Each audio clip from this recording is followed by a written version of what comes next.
Mags, Mage, and the freaky swap. A groan escaped Mags's lips as a persistent poking prodded her from the depths of a blissful, dreamless sleep. She swatted at the offending hand, her voice a murmur. 5 more minutes, Bombay. But the poking continued, more insistent this time. Mags, wake up! A voice hissed, a voice that was eerily familiar yet wrong. Mags cracked open an eye, then another, and found herself staring at herself, or rather, her own face peering down at her with a look of utter panic. Mags blinked, the cobwebs of sleep slowly clearing. She looked down at her hands, then at the room around her. This wasn't her bedroom, it was Mage's, with its pristine white walls and minimalist decor. A cold dread washed over her as she met the eyes of her own reflection. What? Mags whispered, her voice coming out in Mage's higher register. Did you do? Mage, from within Mags's body, threw her hands up in exasperation. Me? In what world would I be the cause of this? What did you do yesterday? Mags, now fully awake and thoroughly freaked out, recounted the previous day's events. The weeping gnomes, the cheese-loving pixies, the smug satisfaction of a prank well undone. She concluded with a shrug.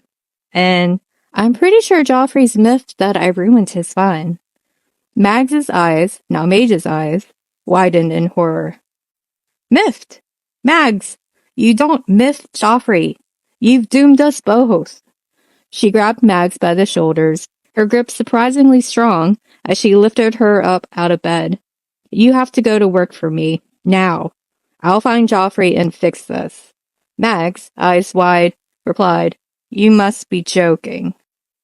Mags soon found herself staring at a mountain of paperwork. Just file these alphabetically, Mage had said. How hard can it be? Mags muttered, attempting to decipher the scrawled handwriting on the top document. A colleague peered over her shoulder. Everything all right, Mage? You seem flustered. Mags offered a weak smile. Just a bit of an identity crisis. I'm sure it'll pass. Remind me, where do we keep the coffee? Meanwhile, Mage, navigating the world in Mags's body, tracked Joffrey to his favorite haunt, a perpetually gloomy tea house that smelled of old books and despair. He was sitting at a corner table, a smirk playing on his lips. Joffrey, Mage said, her voice dripping with uncharacteristic sweetness. We need to talk. Joffrey took a slow sip of his tea. Well, look who's the main character now. Mage. Mage grabbed his tie and pulled hard. Look, it wasn't me, Joffrey insisted, hands up. I mean, it was me, but I was merely a vessel. A request was made, a price was paid. Mage's eyes narrowed. What's your price to undo it? Or shall I start to list all the ways a wizard body can be damaged? And remember that gnomes are quite creative with garden tools. Joffrey leaned forward. You know, this is a good look on you. All I want is a favor. A simple little future favor. A handshake seals it, and I'll release the swap. If you're sure, anyway. Mage, imagining shredded invoices, took his cold hand. The swap ends at midnight, Joffrey smirked. Pleasure doing business, Mage. Or Mags? So confusing. Mage found Mags in the break room of the office, looking utterly defeated and covered in what looked like ink stains. How was your day? Mage asked, a hint of amusement in her voice. Mags glared at her. Swell.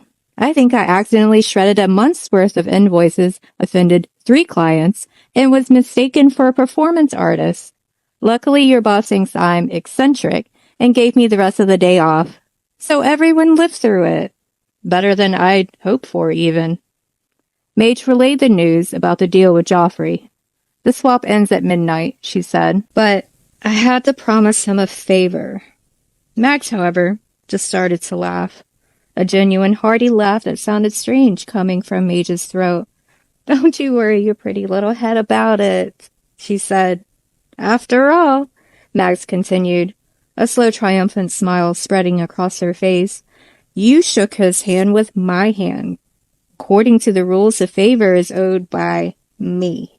Mage's jaw dropped as the realization dawned on her. Mags, with a final smug wink, stood up and stretched. Joffy should have thought twice about that one. The real problem, though, is who had him swap us in the first place? Why? And also, can we get some actual coffee, not this lukewarm swill you call decaf?